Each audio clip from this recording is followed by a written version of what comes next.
Sudah ketemu juga saya dengan teman-teman tuli, tanggapannya, wah hebat ya ada akses teksnya gitu, mereka senang juga, pertama di Indonesia ada media yang membantu gitu. Untuk teman netra juga mereka senang karena ada audionya seperti itu, jadi mereka juga bisa ikut nonton. Nah untuk teman dengar, mereka juga bisa lihat karena kan ada teksnya, ada audionya, jadi sudah komplit, sudah lengkap.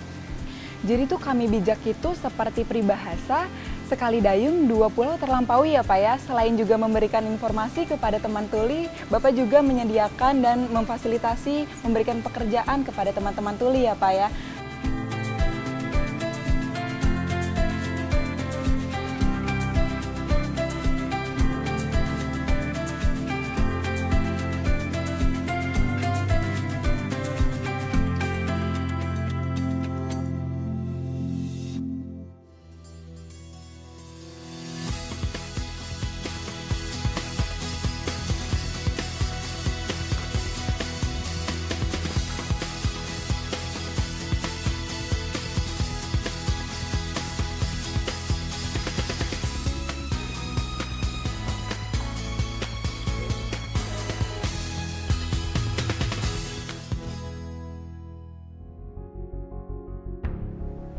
Terlahir dengan keistimewaan menjadi tantangan yang harus dijalani para teman tuli. Stigma negatif seringkali membatasi mereka dalam berkarya. Siapa bilang mereka tidak mampu berdaya dan berprestasi? Kali ini saya Imai Panai akan mengajak pemirsa Dai TV untuk berbagi inspirasi bersama teman tuli dari Kami Bijak yang akan bercerita tentang semangatnya mendapatkan kesetaraan informasi bagi para teman tuli.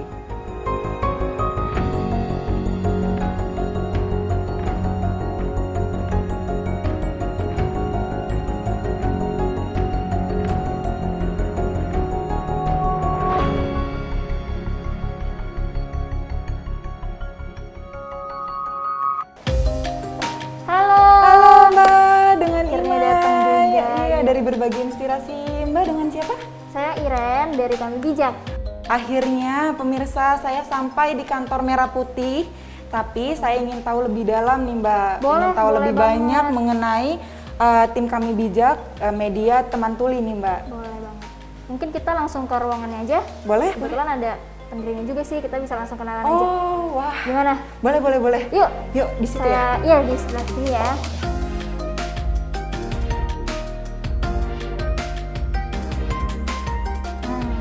Udah ada di kantor Bijak ya. Ini halo semuanya. Pak Halo Paulus sebagai founder. Oh baik, jadi Pak Paulus ini adalah pendiri dari Kami Bijak. Betul. Baik, Bapak boleh dijelaskan kepada pemirsa Dai TV bahwa kita sekarang sedang di mana Pak? Nah sekarang kita ada di ruangan Kami Bijak, kantor tempat bekerjanya itu di sini. Nah bisa dilihat. Pak, saya tuh tertarik banget dengan tim Kami Bijak, medianya dari teman-teman tuli ya. Saya tuh penasaran, kenapa Bapak memilih arti kata Kami Bijak? Apakah ada arti tersendiri Pak? Boleh dijelaskan kepada pemirsa Dai TV? Kami Bijak itu adalah kepanjangannya dari Kami berbahasa isyarat Jakarta. Kami berbahasa isyarat Jakarta. Oh, seperti itu. Iya. Pak Paulus, saya penasaran banget nih, apakah semua teman-teman yang di sini adalah teman tuli? Iya, semuanya tuli, tapi sekarang kita lagi dibagi, ada yang kerja di sini, ada yang WFH di rumah, seperti itu. Jadi jadwalnya ganti-gantian aja sih, dibagi dalam 2 hari. Shift-shiftan gitu ya? Iya, ada shift-shiftan. Wah, menarik sekali, saya jadi penasaran nih Pak. Boleh kita berbincang lebih dalam Pak? Bisa, ayo. Boleh. Kita bisa ngobrol-ngobrol. Yuk. Nah, Pak Paulus dan Mbak Iren, kita lanjut ngobrolnya di sini ya. Saya penasaran banget sih Pak, bagaimana sih Bapak awal mulanya bisa membentuk Kami Bijak ini Pak? Boleh diceritain sedikit nggak Pak? Dulu sebelum Kami Bijak dibangun, saya ketemu teman-teman tuli gitu. Ada namanya Laura, saya ketemu lalu saya ngobrol-ngobrol. Saya tanya, di TV itu ada nggak sih akses untuk teks atau bahasa isyarat seperti itu? Kalau di Indonesia nggak ada, padahal di luar negeri sudah ada seperti itu. Lalu mereka juga memotivasi untuk ayo kita buat juga di Indonesia. Lalu saya ketemu dengan pendiri Merah Putih, saya ngobrol-ngobrol, saya kasih ide untuk bagaimana membangun Kami Bijak agar bisa membantu teman-teman tuli dapat akses dan bahasa isyarat lewat teks. Lalu beliau memperbolehkan dan dibantu juga, akhirnya kita bangunlah Kami Bijak seperti itu. Baik, jadi tuh Kami Bijak itu seperti peribahasa sekali dayung dua pulau terlampaui ya Pak ya. Selain juga memberikan informasi kepada teman tuli, Bapak juga menyediakan dan memfasilitasi memberikan pekerjaan kepada teman-teman tuli ya Pak ya. Apa sih yang membuat Bapak menerima mereka, teman-teman tuli? Dulu Kami Bijak itu pada awal dibentuknya kita cari gitu teman-teman yang mau kerja, teman-teman tuli sebagai jurnalis tuli itu ada apa enggak? Oh ternyata enggak ada, kayak gitu. Jadi yang kedua untuk edit videonya kita juga sempat cari dulu, nggak ada yang basic di situ. Jadi dari awal 2 tim ini semuanya nggak ada dasar di bidangnya masing-masing. Buat konten juga belum ada, seperti jurnalis harus seperti apa, editing seperti apa, kayak gitu juga belum tahu gitu semuanya.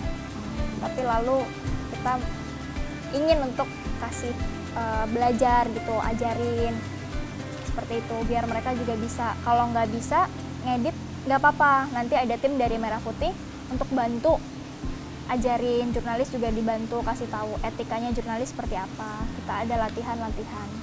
Jadi lama-kelamaan bisa akhirnya sampai sekarang udah tambah-tambah kan. Dulu cuma 2 orang, sekarang sudah ada desain grafis, ada interpreter, ada videografer lagi gitu. Oh iya baik.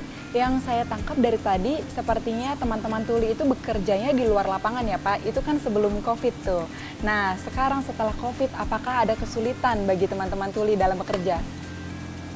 Waktu akhir Maret ya kalau nggak salah itu kan Gubernur DKI Jakarta kasih informasi bahwa semua harus di lockdown gitu. Seperti ada PSBB semuanya ditutup. Kantor ini juga termasuk ditutup, jadi kita nggak boleh datang ke kantor, kita harus kerja dari rumah masing-masing.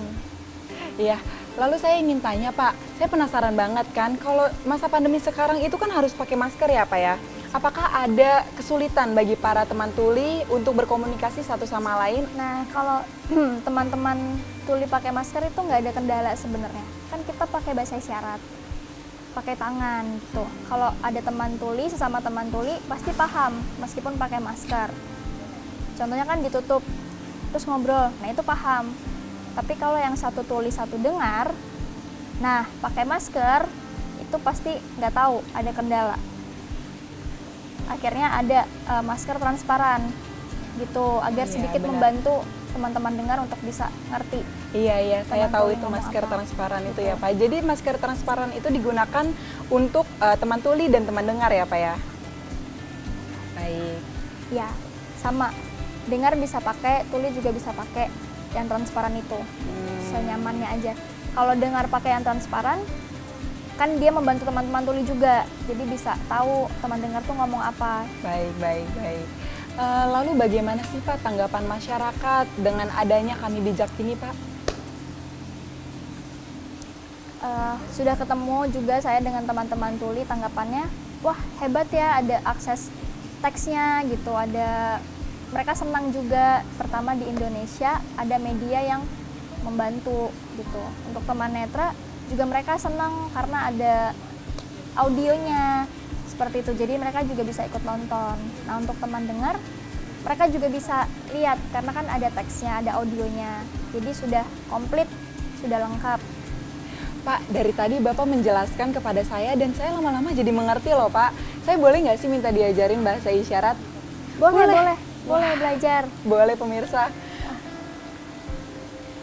Kalau mau belajar, coba contoh yang perkenalan dulu ya, yang mudah. Seperti ini contoh ada teman tuli, ketemu dengan teman tuli baru gitu. Kan ditanya, nama siapa? Lalu kan dia jawab, nama saya, kalau saya Paulus. Panggilan isyaratnya seperti ini. Seperti itu. Nah, coba kamu Coba ya Pak ya, coba ya pemirsa, saya pengen coba sendirian nih, nanti Bapak nilai apakah saya benar atau salah nih Pak. Nama saya I-M-A-Y. Betul Pak? Oh ini apa Pak? Kalau teman-teman dengar, tepuk itu tepuk tangannya tangan. teman-teman tulis seperti ini pemirsa. Oh gitu Pak, wah saya jadi dapat ilmu baru nih Pak. Lalu apa sih harapan Pak Paulus kepada pemerintah untuk kesetaraan informasi untuk teman tuli?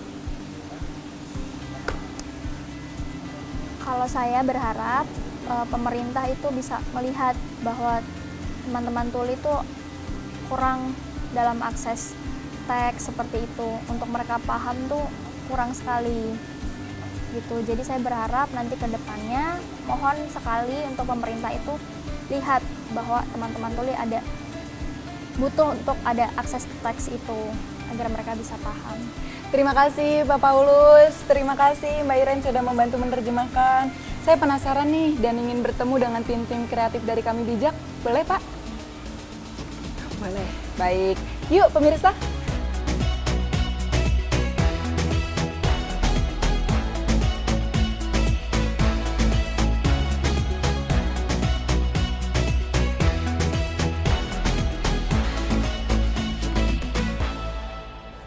Nah, ini coba kita baik. kenalan ya sama salah satu tim dari Kami Bijak. Dengan Mbak siapa kalau boleh tahu?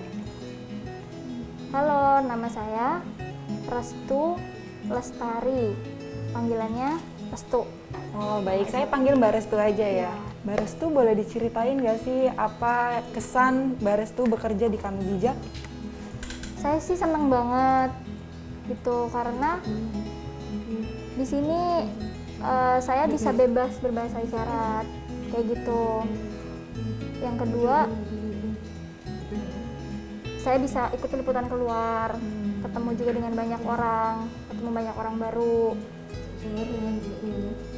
Jaringan saya jadi lebih luas karena saya sering ketemu orang kayak gitu. Jadi nggak di depan laptop terus kerjanya gitu. Jadi dia senang.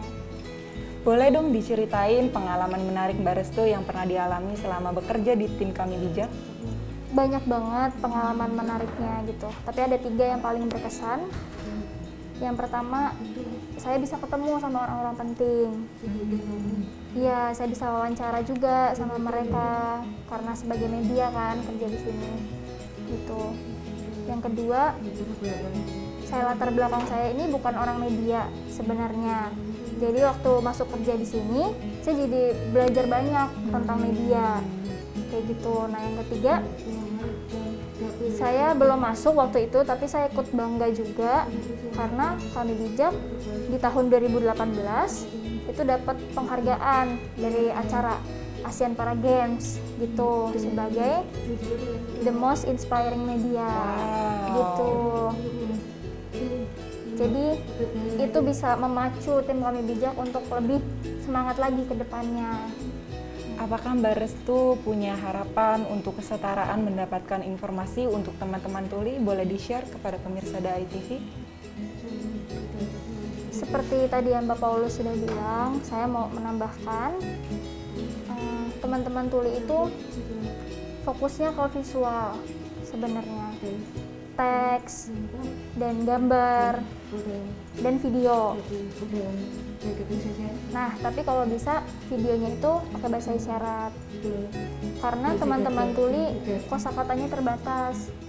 Gitu. Jadi ada bahasa yang mungkin teman tuli nggak semua paham gitu. Seperti itu. Ya. Terima kasih ya Mbak Restu atas penjelasannya. Iya.